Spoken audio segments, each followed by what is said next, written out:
Hey guys, welcome to my channel. Today I'm going to be doing a foundation review for you guys, and it's going to be featuring the Too Faced Perfect Peach Foundation. Now, I'm an oily girl, all right? My T-zone is, you can fry French fry on that mug, okay? It's just super oily, and no matter how many matte foundations I've tried, I have the same problem.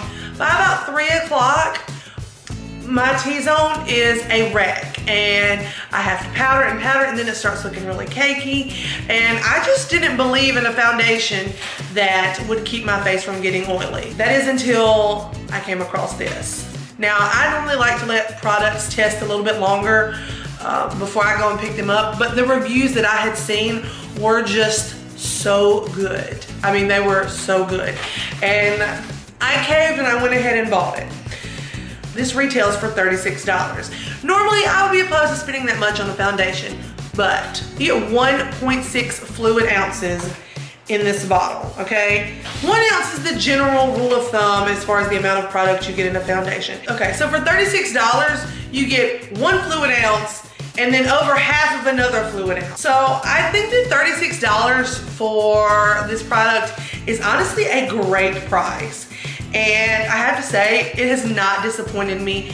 I get dressed at the gym 3 to 4 days out of the week, and so I'm putting my foundation on around 7:30. I work until 4:30, and then usually I work a second job until 8:30. So that's over 12 hours. When I get home, my face is not oily. And I have noticed that the amount of times that I have to touch up my nose or my T-zone area has basically decreased to 0 to maybe once a day. I have really bad sinuses, so sometimes I have to blow my nose and wipe my nose just because that's life. And if I do that a lot, I'll touch it up, but it's not like the foundation has rubbed off or the oil has created. It's just, I've been messing with it and rubbing around my nose area, and I've messed the foundation up. So the performance of this foundation is fantastic. This is not sponsored. Too Faced has no idea who I am. I'm just a working girl who loves makeup and has an oily face. And this product is amazing, okay? I have it on today, and I've had it on for, what time is it? It's 1:15 right now. I've had this product on since about 8:30. And to me, it still looks flawless. I don't know if you guys can be the judge of it. Am I looking terrible? I don't know. I don't think so. I mean, ignore the bags under my eyes. I didn't get a lot of sleep last night, but as far as the coverage of the foundation, I think it's pretty seamless. If I had any complaints about it, I would say that it maybe oxidizes just a little bit. Well, Raven, you just probably got the wrong shade. Well, no, okay, so when I decided that I really just wanted to try this product, it was calling to me, it was speaking to me. I went into Sephora, I asked the girl, I told her the product that I was interested in. I asked her if she would please shade match me, because I have a terrible time picking out foundation colors.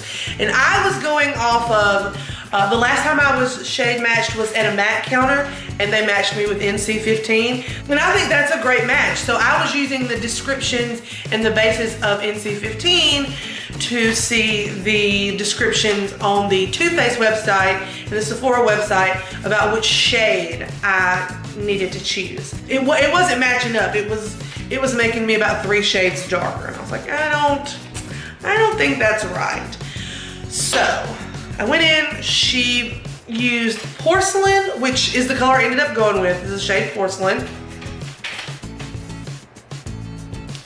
All right, we went with Porcelain, and I believe the one before, I believe the shade that's lighter than that is, yeah, so she tested me out with Porcelain and then Snow. I decided to go with Porcelain. I believe that Snow is a little bit on the lighter side and the warmer side. But honestly, when I run out of this, I may try that and see if there's any oxidation or if I think it's a better shade match.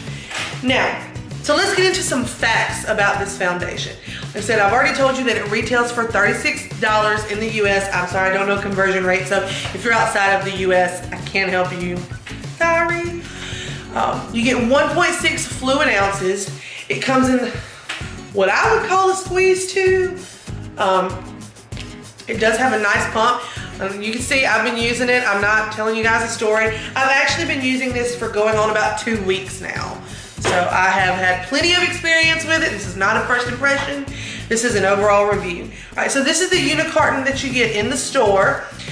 Some of the claims of this foundation are that it's oil-free, it's 14-hour wear, oil controlling, photo-friendly, and shine-free.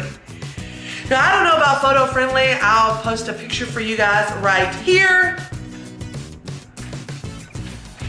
And you can tell me if you think it's photo-friendly. Ain't I cute? I'm just so cute. I'm kidding, guys. Don't get ahead of yourself. But as far as 14-hour wear, I can attest to that. Oil controlling definitely has helped with the oil in my T-zone area. Now, my cheeks and my forehead are not that oily. I would tend to say that they're a little bit on the dry side. We're gonna go with combo skin, but the oil right here on the side of my nose and what happens in my smile lines and around my chin, it's just, I mean, like, guys, you could use it to fry French fries. I'm not making that up. I'm not exaggerating. It's a lot. Okay, shine free. I don't think that there's any shine. I mean, that highlight's popping, but that's not an oil shine. So the way that the Too Faced website describes it is this transfer-resistant medium coverage foundation creates a smooth canvas for flawless, comfortable matte wear using their exclusive Comfort Matte technology that is never cakey or mask-like.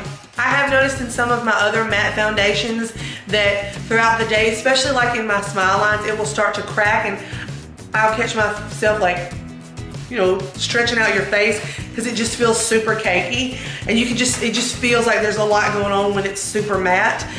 This does not do that. I have not come across that. I have not found that to be true, so I feel like that is 100% an accurate claim. I think it's very comfortable to wear, and the transfer resistant, I just feel like this is an A+ foundation. Like I said, you know, I have really bad sinus issues and allergy problems, and even though I'm wiping my nose and constantly, you know, my hands are around my nose area, and I do not feel like the foundation comes off. I feel like it's there to stay, and I feel like it stays looking nice and presentable throughout the entire day. There are currently 12 shades available. I do not know if they're, you know, working on a deeper selection. It's cruelty-free and it's vegan, so if that is something that is important to you in makeup, then this would meet those requirements. Now, how do I wear this? I have tried 2 different applications, and I've tried it with 2 different primers. Personally, like I said, super oily in the T-zone, so I use the Becca Evermatte primer specifically in my T-zone area, and then I have the Becca Backlight Filter primer that I use on my forehead and my cheeks. So I like to mix primers. And then other than that, I have tried it with I've used the Smashbox Photo Finish primer as well. Same moisturizer throughout the entire past 2 weeks, so that didn't change. I've also used my Sigma F80 foundation, flat top foundation brush, and I have used my Real Techniques Miracle Sponge for the application process. Now, this is not full coverage. I'm not a full coverage girl. I have freckles on my face, and I like to see a little bit of skin through my foundation. That's my personal preference. So if you're looking for a cake face, if you're looking for full coverage, you can build this up to pretty close to full coverage. I just think that's gonna be a waste of the product. You might as well just find something that's more full coverage to begin with. You get more wear out of it. It'll last you longer. But this is a nice, I would say this is a nice medium coverage, a little on the sheer side. You can build it up. I get a little bit of redness across my cheeks, and so I will go in with the flat top Sigma brush to do the first layer, and then I will take my Real Technique sponge and come in and just kind of blend it on my cheeks and add a little bit more coverage so that the redness goes away. But other than that, like I said, guys, it travels well. I have all my makeup in one bag when I take it to the gym, and I didn't notice that, you know, sometimes when you have tubes like that are plastic like this, they'll get squeezed in the bag and the product will shoot out. I have not noticed, as you can see, this is the tube. I haven't noticed any of that happening with it wasting my product, you know, being in the travel bag. And I think the application is wonderful. Like I said, it's not streaky when I use the brush. And this is probably my new Holy Grail foundation. This right here is a wonderful foundation. I'm not getting paid to say that. I'm just trying to tell you guys, as a normal girl, just trying to keep it real. Keep it real. Does anybody say that anymore? I'm just being 100% honest with you guys that I love this stuff. And I think this was a great investment of my hard-earned money. And I definitely think that you should try it out. It has a shelf life of 18 months. Although when you get it, I don't think you're gonna keep it for 18 months. I think you're gonna go through it a lot faster than that. So anyway, that is my review on this foundation. And if you check it out and you love it, or if you check it out and you hate it, or you've already checked it out, let me know. Be sure and subscribe to my channel before you leave. If you enjoyed this video, give it a thumbs up. It helps me out a lot. If you didn't, that's your prerogative and you can leave a thumbs down. I promise I won't hate you for it.